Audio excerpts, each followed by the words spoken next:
Hey guys, this is Illini4life, and this is episode 9 of the Illini4life Universe. We'll get to questions. First question of 2 from Badgers Packers 12.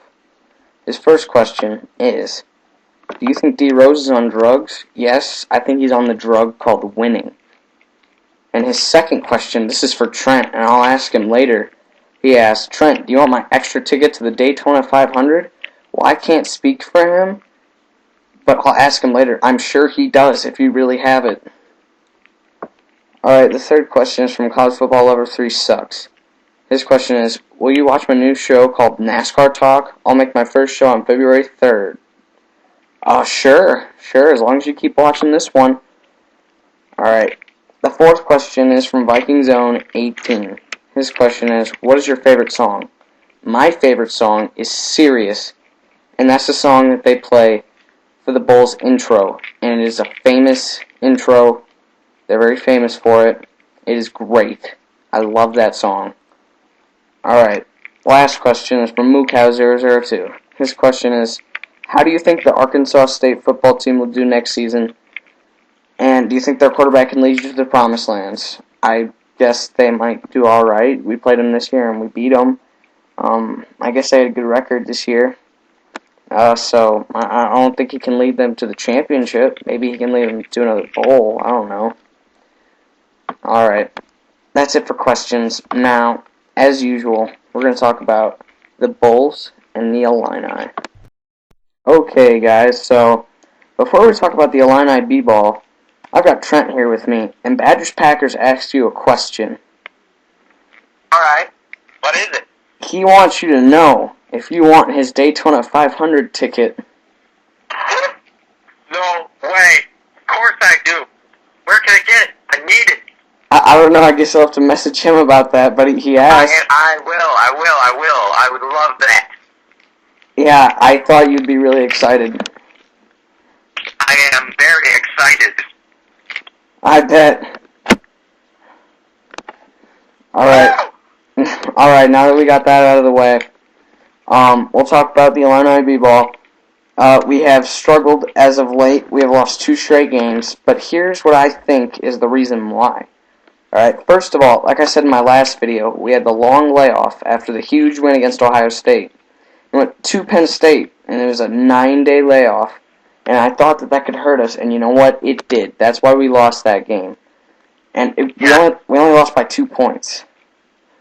The thing is, long layoffs are cheap ways of losing, because it's just absolutely heartbreaking and just diminishing to a team when they have to spend that much time away from basketball after playing over and over again. How do you expect the players to react? Yeah, they're rusty. I feel bad. I mean, they shouldn't have lost. Exactly. Alright, and then we lost to Wisconsin. That was another close game. And that was at Assembly Hall. I think that was our first loss at Assembly Hall this year. That was just a fluke game. Dealing with injuries, it was just a fluke. Yeah, Wisconsin is bad. The thing is, we are better than Wisconsin, but we just did not come out there and play the way we should have played. And that is playing with heart and passion. We did not. Yep, and Wisconsin's a good team. We're better. We shouldn't have lost, but they're a good team. Alright, so our schedule now is kind of tough, but it should be doable. Our next game is Saturday at Minnesota. Same record, but they don't have nearly as good of wins as we do. We're better. We'll win. Right. And then I believe it is Tuesday. Next Tuesday or Monday, I'm not sure. We play Michigan State at home. Alright, Assembly Hall will be rocking. Then we have Northwestern. Then we have Indiana and Michigan. So 3 out of the 5 games that we play are against ranked teams. And 2 out of the 3 are on the road. I honestly think we win all 5 of those games. I think we do. I just think that because of these 2 losses, we're going to be motivated, and we're just going to come out there and play like the team that we should be seeing on the court, but we haven't quite yet this season except against Ohio State. Yeah, I agree. And we also saw it against Mizzou. It was a very, very close game. and we should have won. Mizzou's number 2 in the country now, folks. They are good, and we should have beat them. We had it. We should be number 2 in the country. Our loss has all been flukes. The thing is, the Zoo, they aren't that good. All right, they're not nearly as good as us. They just have lucky wins and wins that we should have won. We lost, and they win the games that they should have lost. I think we're the best team in the country. I don't think we deserve to be number 2 because we should be undefeated. And if we played to our potential, we would be undefeated. But we do have the most talented team in the country, I think. Oh, I'm sure of it. I mean, we are full of talent. Illinois basketball is nothing to joke about. We was down at 6 minutes. Only we mentally prepared for every game. And here's what made me mad. I mean, last week when I, was complaining about how we're only 25, now those 2 losses drop us completely out, and it's going to be hard to get back in. Especially with the anti-Illinois poll voters, because they just find any excuse to drop Illinois in the rankings, and now it's going to be really tough. Yeah, I will call it now. We win 5 in a row, we will be ranked no higher than 18. And that's 3 wins against ranked teams. And we'll be no higher than 18 because the polls hate us for some reason. Stupid polls, jerk. Yeah, that's a guarantee. Alright, do you have anything else to say about Illini B-ball? All I have to say is, long live the Illini. Yes. And I agree. Alright, now we'll talk about the more fun to talk about Bulls because they don't lose against crappy teams. We'll be right back. So the Bulls, they still have the best record in the NBA, still the best team in the NBA, and we're going to break down their schedule from the last couple days. The first, yep, go Bulls. Those games were fun to go to. You did not get to see the Kemba game. That was actually kind of close. Oh, yeah. I remember. Yep. So, the first game was against the Phoenix Suns, and we won that game by a score of 118-97. And then, that was a very good win. And Boozer had 31 points, so that was a huge game for him. Boozer, he is so talented. He didn't live up to expectations last year, but he didn't play most of the season. Not most, like half of the season. And it usually takes about half a season to get your chemistry with your team, so he just fell a little bit behind. This year he's going to be great.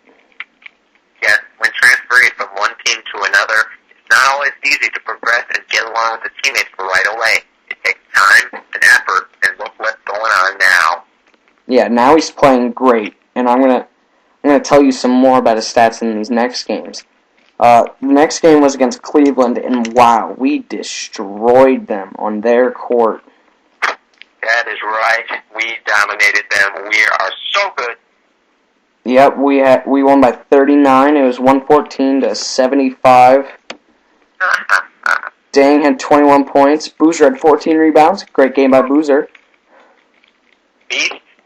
And then Saturday was against Charlotte, and we won 95-89. It was closer than it needed to be, but we got it done. Boozer had 23 points.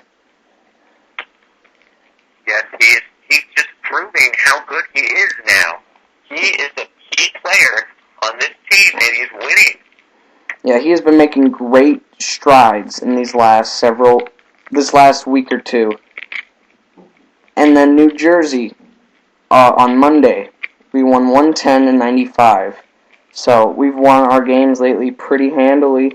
We're starting to hit our stride, and we got Rose back. Scoreboard doesn't always show how big of a blowout they put on these teams. Yeah, I mean, sometimes we're up by like 20 in the fourth quarter, and then we have our bench players in, and, they score 10 garbage points in the fourth quarter, and they come back a little bit.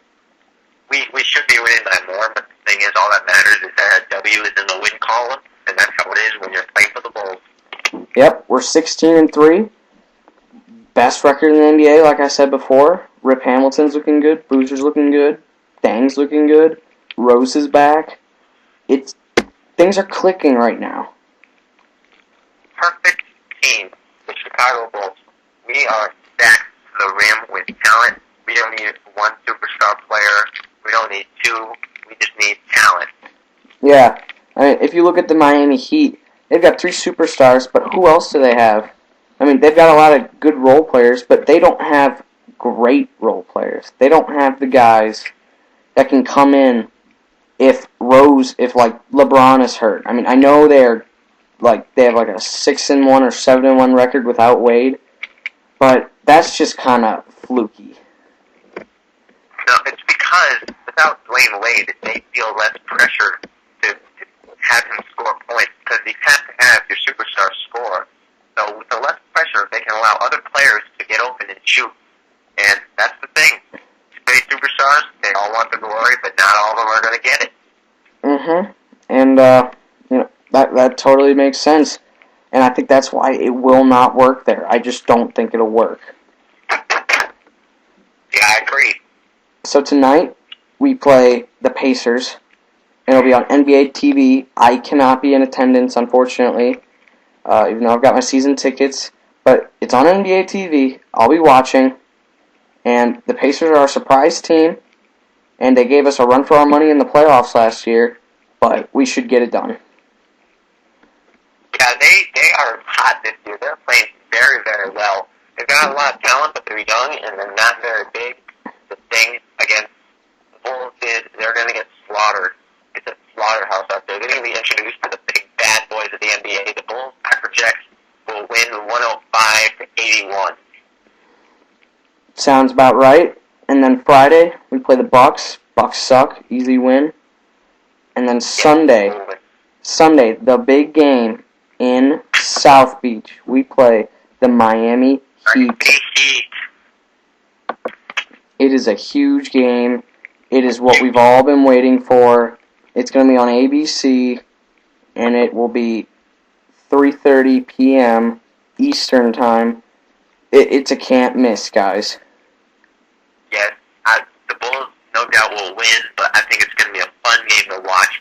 Lots of scoring, lots of dunks, lots of just fancy stuff. It's going to be one of those A-game ball games. Here's my prediction. We're going to win 98-87, but, it's going to be like 88-84 late in the game, and Brian Scalabrine is going to dunk on LeBron. We are just going to have so much momentum after that. Everyone's going to be so pumped up, and we're just going to run away with it. I think that's possible. I'd say the Bulls win 100-80. 20-point win, all in the fourth quarter is when we really start scoring. It's going to be a close game until then, and then basically the Heat do their fourth quarter thing and lose. Yep, that's their fourth quarter thing. I like it. And then the next day we have the Wizards at Washington. That's a win. That's just a win. There's well rest Rose and everyone else. Just play scout. Let our D-League players come up and play the Wizards and still beat by 50. Yeah, I actually predicted them to be like the 5 seed this year. I'm pretty embarrassed. Yeah, you should be. That's just, the Wizards are bad. But I have been pretty right about the 76ers. But you also picked the Wizards. Yeah, but they have talent. Doesn't matter. Alright, so, that's it for the Bulls. 16-3, best record in the NBA. Heat game this Sunday. What's your final word? My final word is about NASCAR, and the final lap in NASCAR is more exciting than a game-winning field goal or a walk-off home run. It just has that intensity like no other. Okay, my final word is Nets. Because I love swishes so much in basketball games. They're so cool. That's the only reason why I still shoot hoops anymore, so I can see swishes. I love them. It's a beautiful sound, indeed. Yes, it is indeed. Alright, that's it, everybody. Hope you all have a good week. Illini4life, signing off.